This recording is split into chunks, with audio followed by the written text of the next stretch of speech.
Hello, ladies and gentlemen, welcome to the Hungary Track Guide and Setup. It's the second one in the list, so right after this is going to be the summer break. So yeah, that's going to be a lot of tracks that we'll cover during these summer breaks from Australia all the way till, well, is it Silverstone Rivers? I think. Yeah, but anyway, let's get back to where we are now, Hungary. So it's a track where you'll be needing maximum downforce. The reason is very simple. There's a lot of corners here, medium to high speed corners, and it's going to be super hard to overtake around here, right? The TS thing, it's going to cause you to lose lap time behind another car, lose grip, and also, on the straights, the DRS isn't strong enough because, well, the straight is only probably half the length of Spa or something, right? Yeah, so it's going to be hard to overtake around here, hence why qualifying position is very important. The higher up you can qualify, the better chance you have at finishing where you want.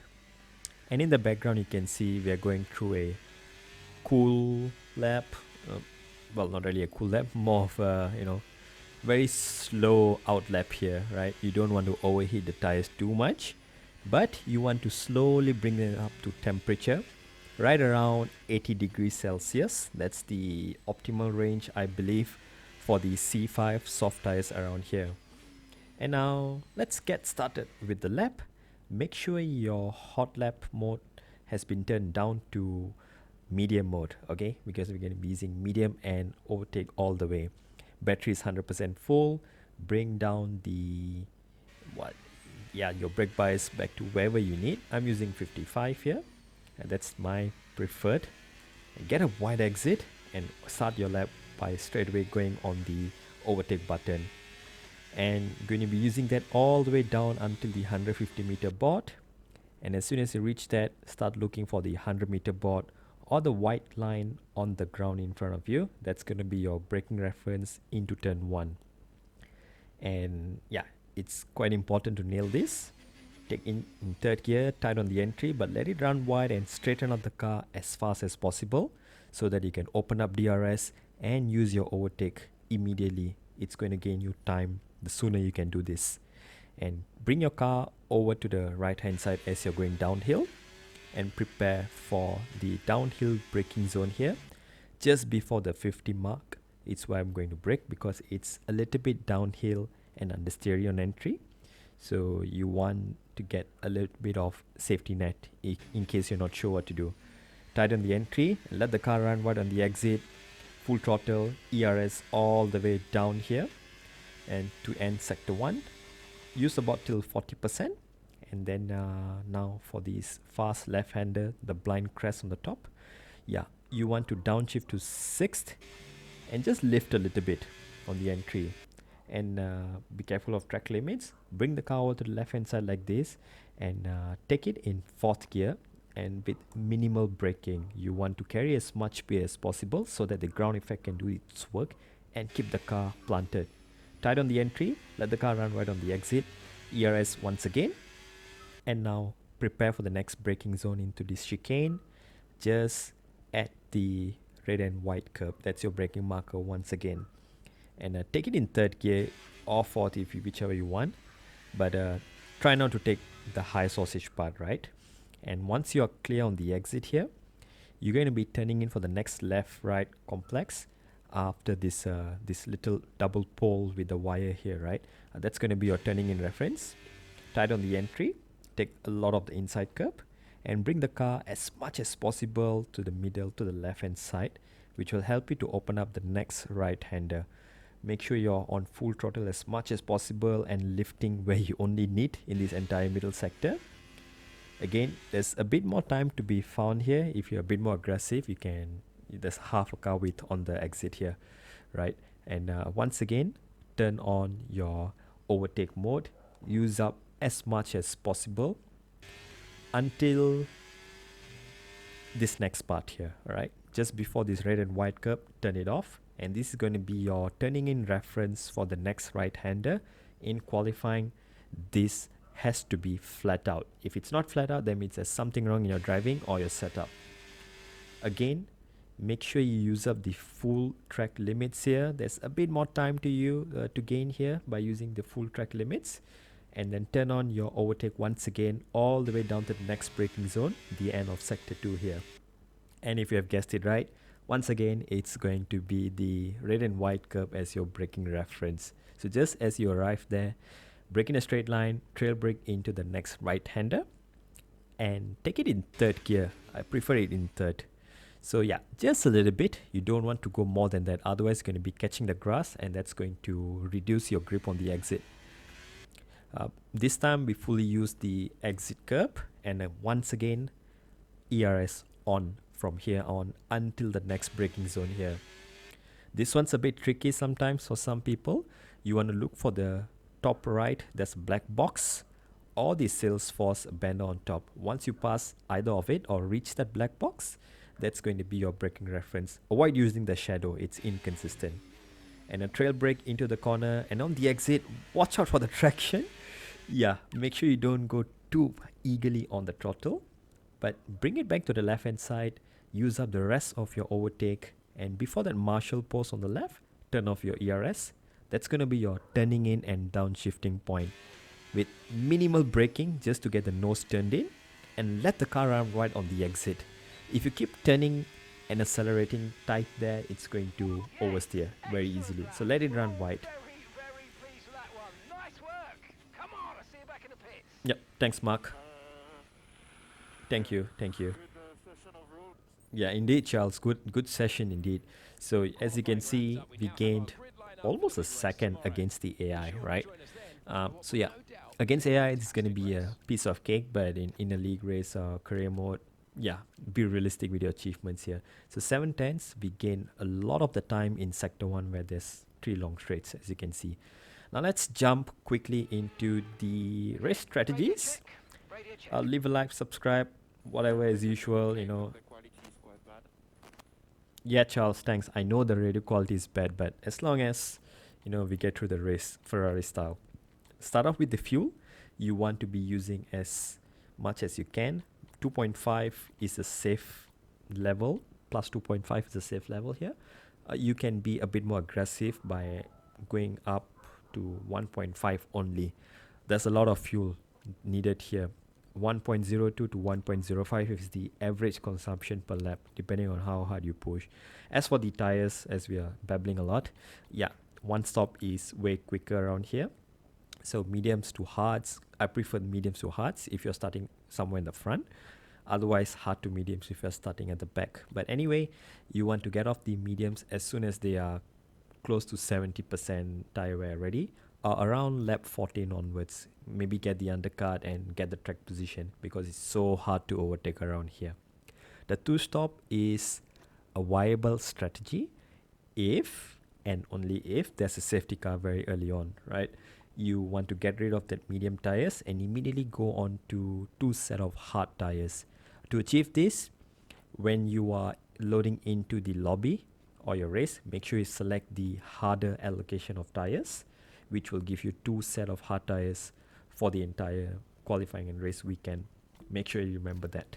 Otherwise, if you select balance, you're going to have 2 mediums and 1 hard, which is not optimal around here, I feel. So I prefer 2 hards. They are the godlike tires. This qualifying tire is going to be C3, which is very soft. And yeah, let's talk about the tires at the end. Let's start with the aerodynamic setup here. First, you're going to be on 50-50 wings. Wow, surprise. Yeah, because there's a lot of downforce needed around here. You can drop it a little bit if you need a bit more top speed, but really it's really how good you can follow in the corners, which will give you a chance to overtake. If there's a DRS train, forget about it.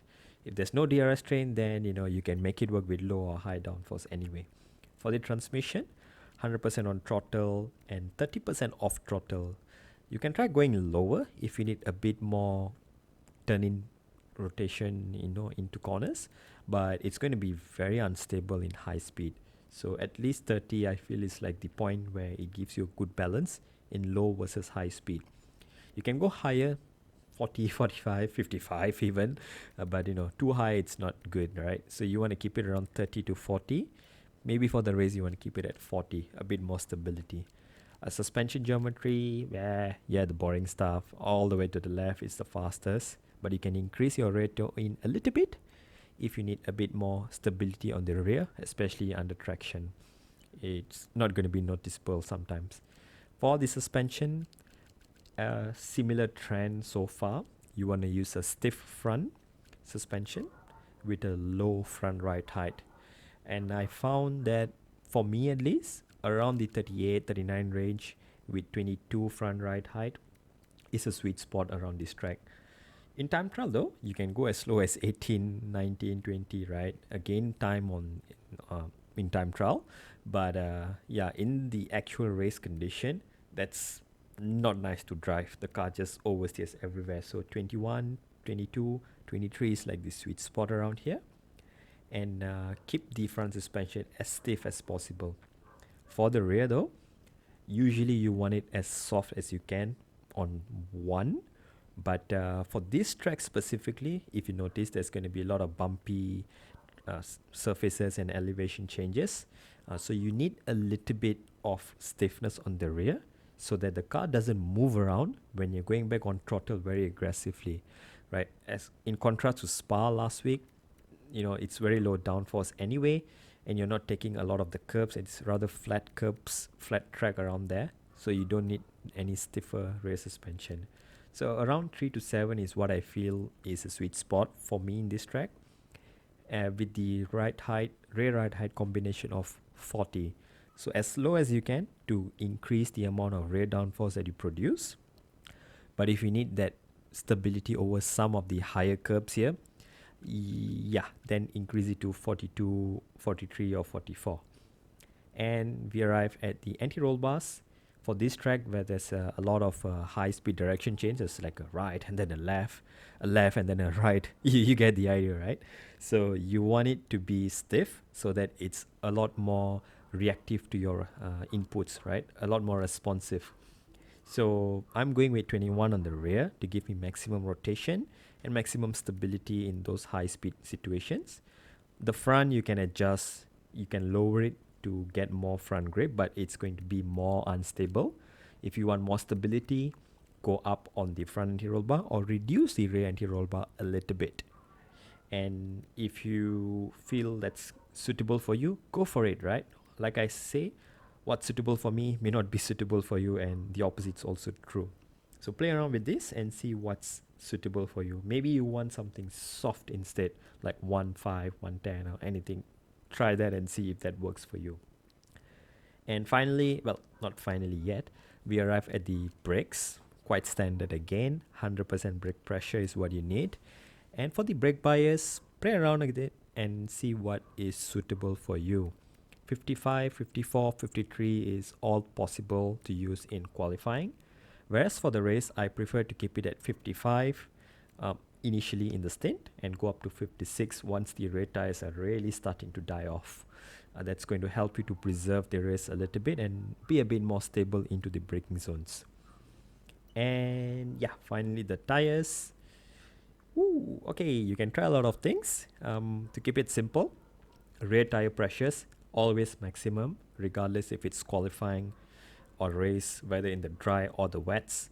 You want it maximum to reduce tire wear and reduce tire temperature. The rear left is going to be the one that overheats the most, so you want to take care of that early on in your stint. For the front tires, they are generally a bit cooler around here because, well, there are high speed direction changes, but they're not that long and fast like Spa, for example, right? So you can drop the pressures a little bit to gain a bit more temperature, and with softer pressures you also get a bit more grip on the front, and this is especially helpful in slow speed corners and medium speed corners. It's going to help you in qualifying, and even in the race I didn't find any difference in tire wear, for me at least. If you're smooth with it, you can drop the pressures if you want more grip, but it's going to become more unstable in high speed. So remember that. You can increase it to gain more stability in high speed corners, and it also reduces the tire temperatures in case you are scrubbing the fronts a lot. And there you go. If it rains around here, well, keep it the same actually, right? You're already on maximum downforce. It's not like you can go to like 70 or something. And yeah, everything else the same. Maybe a bit more off throttle if it's a mixed condition race. So around 40 might be okay.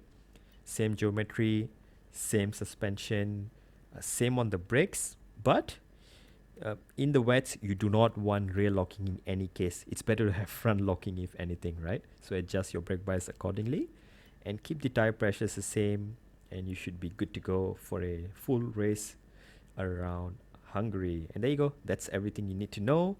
I will leave you with the full speed hot lap and enjoy the hot lap. I'll see you next week for the other tracks around Australia till Silverstone Rivers. Ciao.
Yes, excellent lap. We're all very, very pleased with that one. Nice work. Come on, I'll see you back in the pits. Yeah, good session overall.